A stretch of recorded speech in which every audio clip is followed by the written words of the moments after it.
trigonometric derivatives, chain rule, Leibniz notation. So right here, this is just the notation when you have a function within a function and a function within a function within a function. I'm only showing you this because we're going to be doing an example using this, but this is basically the same ordeal. You've got u within y and x within u. So the derivative of the y function is the derivative of y with respect to u multiplied by the derivative of u with respect to x.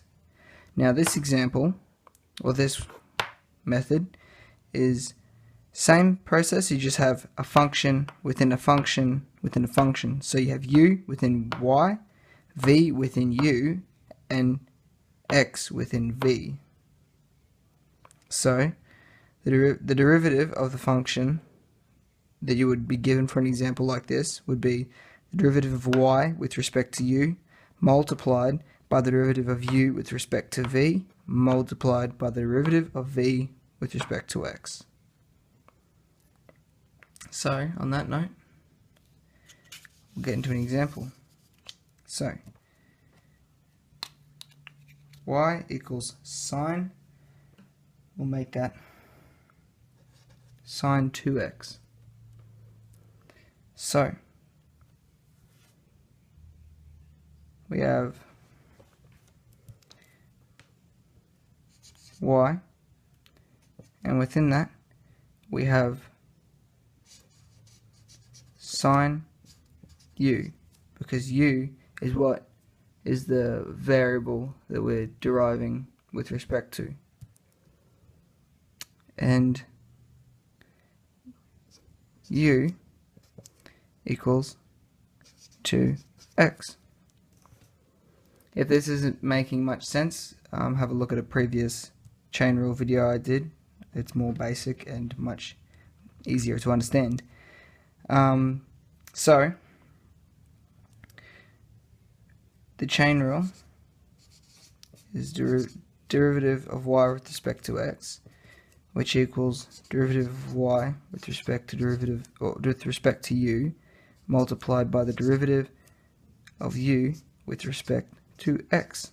So we basically have to find the derivative of y with respect to u and the derivative of u with respect to x. So derivative of y with respect to u equals the derivative of sine is cosine, which is written as cos,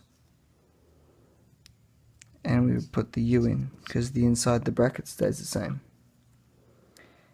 Then we're looking for the derivative of u with respect to x, and that would be just 2. Now we put that together. Derivative of y with respect to x, all of it, equals derivative of y with respect to u, which is this here, and we sub that in, cosine u multiplied by the derivative of u with respect to x, which is this here. So that'll be 2. Now simplify that. We bring the 2 out the front, make it look neater. You don't worry about the multiplication because it's there, but you don't need it. Don't need to write it. Cos, and we'll sub in what u is, 2x. And that is the first derivative of this up here. Okay. Another example. Let's say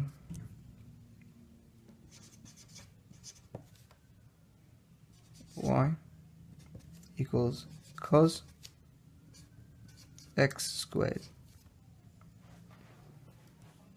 So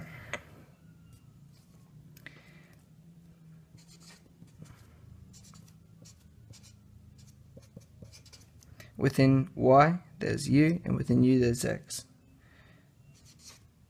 The variable within y will replace with u, and we'll the variable that is x will replace with u, obviously.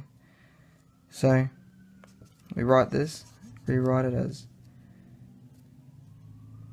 y equals cos u, and u equals x squared. That isn't part of it, that's just part of the first page where I show you what's within what. Just remember that. Okay. So that has nothing to do with this at the moment. This example has nothing to do with the example. So,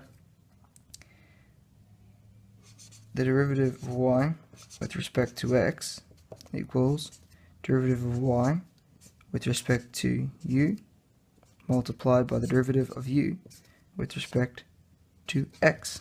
So we have to find the derivative of y with respect to u and the derivative of u with respect to x. Y with respect to u.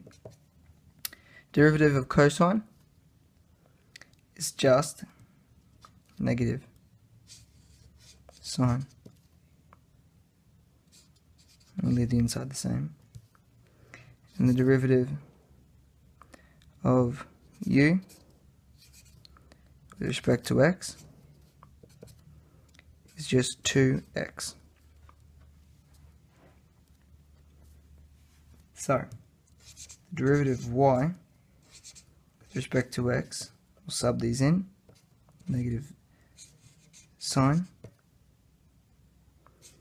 u multiplied by 2x. Now we can simplify this. Derivative of y with respect to x, bring the 2 out the front, but we'll have the negative at the front, we'll bring the 2 in between. So that's 2x sine, and we'll sub in the u, which is x squared. And that there is the first derivative of this up here. Okay, now that one more example. This one's got 3 pieces to it. So,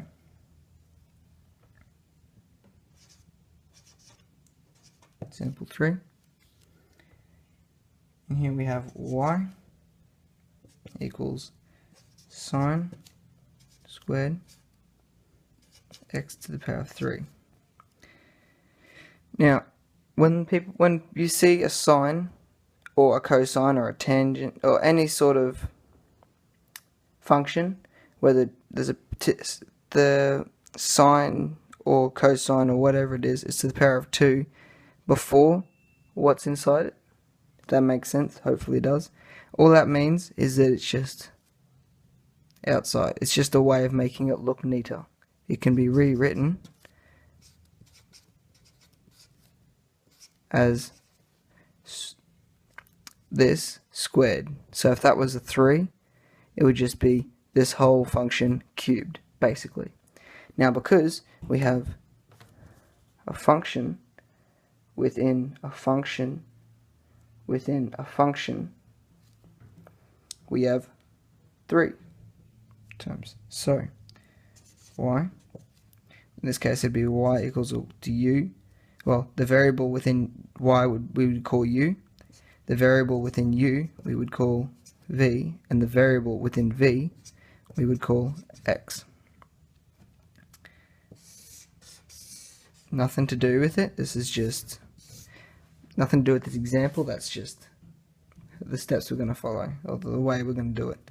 So, we'd make y equal to the outside function, or the u would be equal to all this inside the brackets.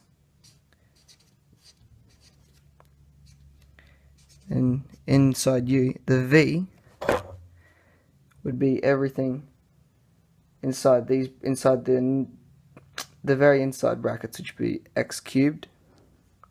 So it'll be sine v, and inside v there'd be the variable x, so that'd be x cubed. I hope this is making sense, or at least I hope you can make a connection through my gibberish of sorts. So we have a function within a function within a function. The derivative of that is dy over dx equals dy over du multiplied by du over dv multiplied by dv over dx. So we need to find the derivative of each one of these. Derivative of y with respect to x, it's just 2u. Oh, derivative of y with respect to u, my bad. It's just 2u. The derivative of u with respect to v is just the derivative of sine, it's cosine. We'll leave v on the inside. And the derivative of v with respect to x is just 3x squared. Now we put that all together, what we get is dy over dx, the derivative of y with respect to x. And see how this looks like a chain? That's why it's called the chain rule. It's supposed to be like linkage in a way. Anyway, so we start with dy over du, and then we multiply that by du over dv, and then we multiply that by dv, dv over dx. Now we put that all together, we can simplify. What we get is we can multiply the 3x squared by the 2 at the front. We end up with 6x squared. We'll sub in what u is, which is sine v, and we'll sub v back into that. So it'll be sine x cubed. And then we'll multiply that by cosine, and we'll sub in v, which is x cubed. And that there is the first derivative following the chain rule of this up here. Hope this helped. Thank you.